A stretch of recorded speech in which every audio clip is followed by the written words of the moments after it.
grade. Today we're going to talk about parts of a book, just kind of review that.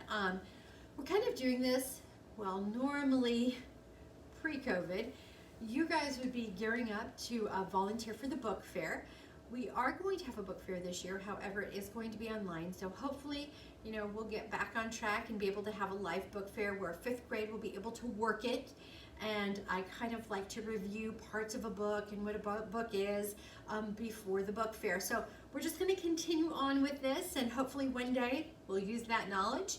Even though we've talked a lot about it, this is just kind of a nice refresher and a nice review.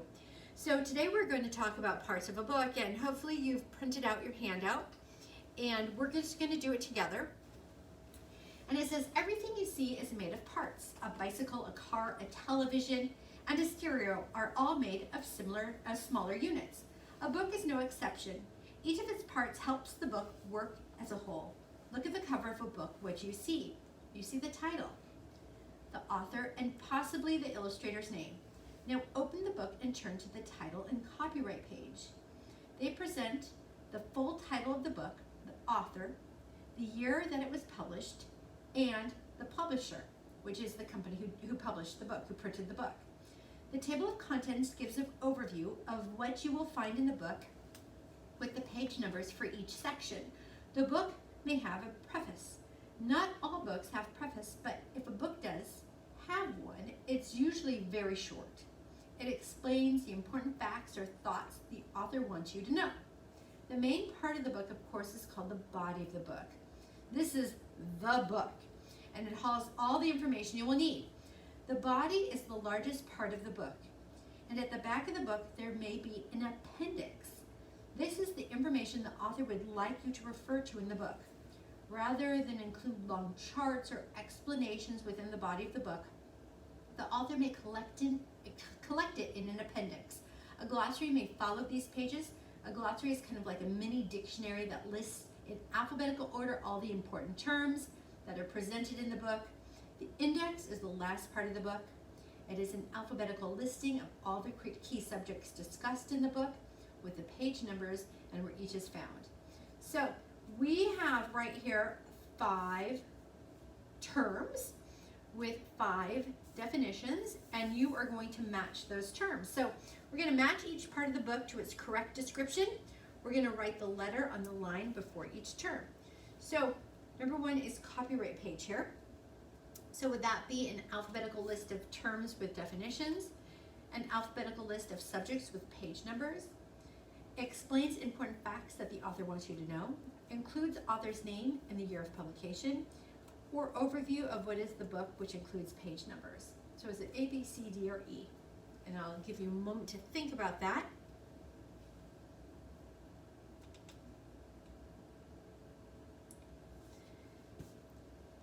And if you said D, copyright page, you are correct. So I'm going to use our nonfiction book here.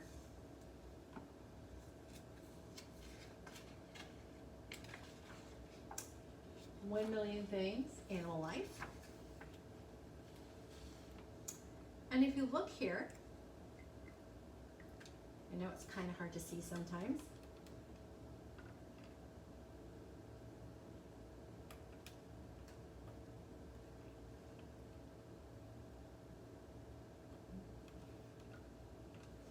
You're going to notice that there is a little C with a circle around it, and that is the copyright date. So that is the year that the book was actually published. And why is that helpful? Well, it can be helpful because if you were looking for books, for example, on technology or on computers, and you're going to do a history report of it, kind of the history of computers, you could use a book from 1967. If you were going to do a book about current trends in computers, you probably don't want to use a book that is copyrighted in 1967. So it's a good idea to look for that copyright. And to be honest, the copyright page is just kind of an interesting page to look at.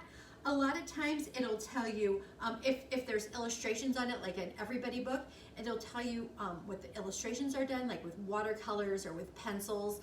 It'll tell you the font type that they use. So I don't know, it's kind of fun just to kind of read through the copyright page to see if you gain any interesting information. This one doesn't have any of those that like kind of the text that they use, but they do have something that's kind of interesting. It does tell you like who designed it, who printed it, where you can find more information. So the copyright page is kind of an interesting, and oops, that's way down here. The copyright page is kind of an interesting thing to read through. So this would be an example of the copyright page. And we'll zoom it out here. There we go. So then number 2 is table of contents.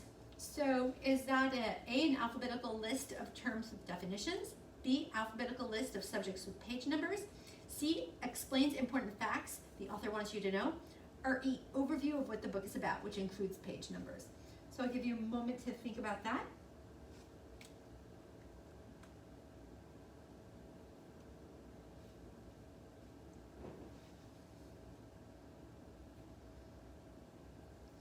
If you said E, an overview of what the book is about, which includes page numbers, you are correct.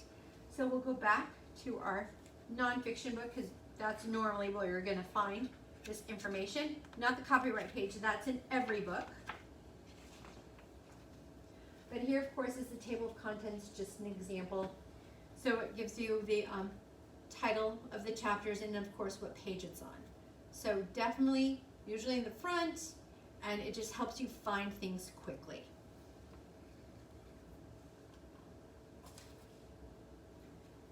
Number 3 is glossary. So is that an alphabetical list of terms with definitions, B, an alphabetical list of subjects with page numbers, or C, explains important facts the author wants you to know?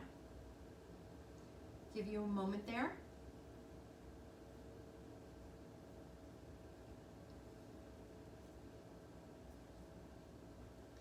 If you said A, you were correct. Glossaries are usually found at the very back.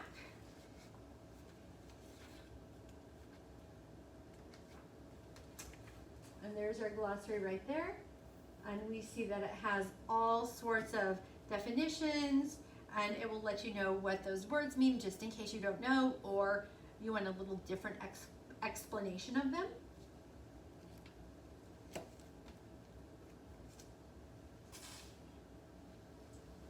Then we have number 4, index. Is that an alphabetical list of subjects with page numbers? Explains important facts the author wants you to know. What one would that be?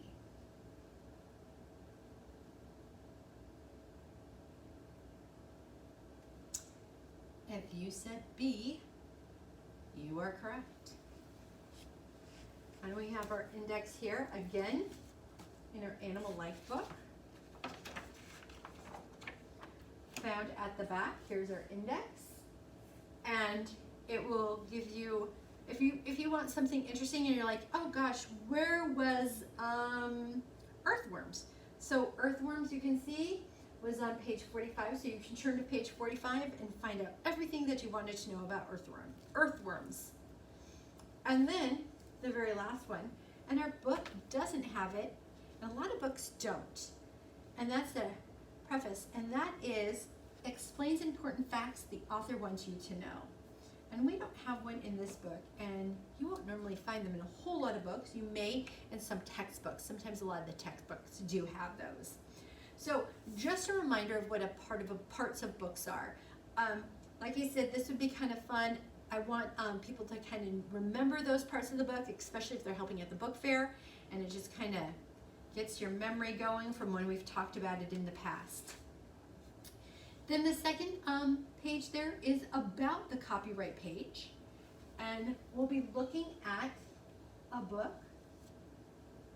that's fiction instead of nonfiction this time to learn a little bit more about the copyright page. So what information does the copyright page include and why is it important? The page tells you when the book was copyrighted. What does that mean? Think of a copyright date as the official birth date of the book. Why it is so important to know what the copyright date of the book is? let's say you're writing about computers, like I said before, and you have two possible books to use as sources. One book has a copyright date of 1991, and the other has a copyright date of 2001. The 2001 would have more recent information, and I would even find a book that has newer information than that. Other times you might want to be more interested in older books. Say you were writing a report about the history of developments in space travel. A book with an earlier copyright date would tell you how people thought about developments at that time and how they imagined space travel might be in the future. You can compare that. You can compare their predictions to what actually happened. Do you see why the copyright page can be very helpful to you? And that's really interesting. If you find a book about space travel in the 50s and what they thought that technology would be like, it's kind of interesting to see what they predicted and then what actually did happen. Pull this up real quick. Other important information that is on the copyright page is the place of publication, which city it was published in, and the name of the publisher, what company printed it. When you are writing information about your sources at the end of your report, which is your MLA citation, that's your works cited page, you will need to include this information as part of your citation. So we are going to read the following statements about copyright pages, and we're going to write a T if the statement is true, and F if the statement is false. And then we're gonna do some work with copyright pages. So you could find the chapter titles on a copyright page. True or false? You can find the chapter titles on a copyright page. That is false. You cannot. And if you remember from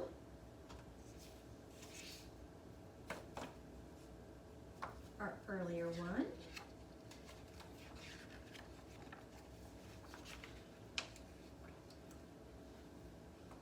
that would be the table of contents.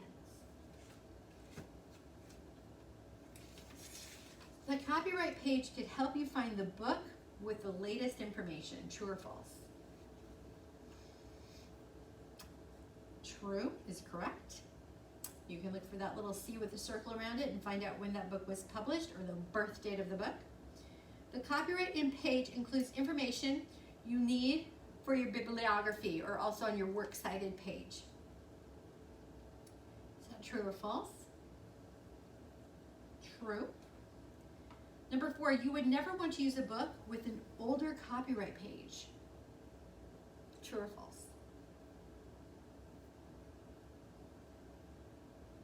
False. Sometimes you may want to use one with an older copyright page. And 5, the copyright date is like the birth date for the book. And you should all get that. It is true. And looking at a book here, 4th Grade Rats by Jerry Spinelli.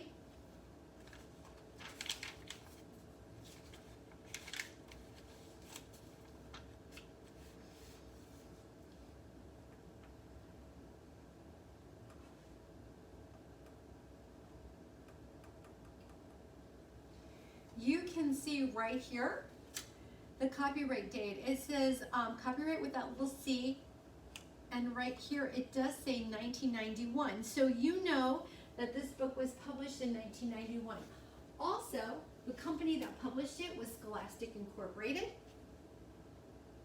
and it was published in New York. And we know that too because it says it up here. It gives us actually the address of the company. So this is actually, if you would ever want to, publish part of it, like in a paper or something, you could write to Scholastic and say, I would like to use part of this book. Can I use it? And then you would write it to this address here. So the book was actually published in New York. So going to more of a everybody book, I want to show you a little different here. And you can see kind of the differences between a copyright page on a fiction book compared to the copyright page on an everybody book, which is just a little bit different.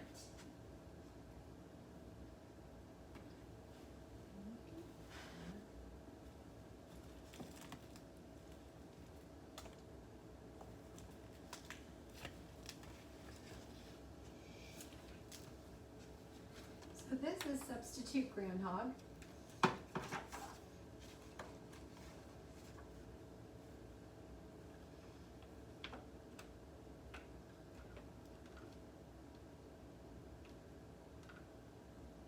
And sometimes they will tell you like the summary of the book, and this one happens to tell you right here the summary, and it's too sick to perform his once-a-year job. Groundhog interviews other animals to come out of his hole on Groundhog's Day. So you know right away what the book is about. It also tells you it's about woodchucks, which is fiction, Groundhog's Day, which is fiction, armadillos, which is fiction, and it kind of breaks it down a little bit more. The copyright to this is 2006. So always look for that little C with the circle around it. And this one doesn't, but sometimes they do say if it's watercolors or pencil. It does tell you who designed it though, which is interesting. And we know that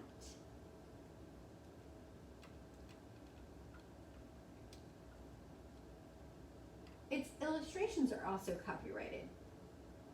So it can be copyrighted illustrations, copyrighted text.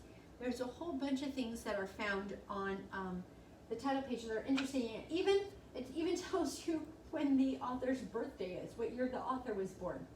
So it can tell us a whole bunch of things. And the copyright page, I don't know, is kind of interesting.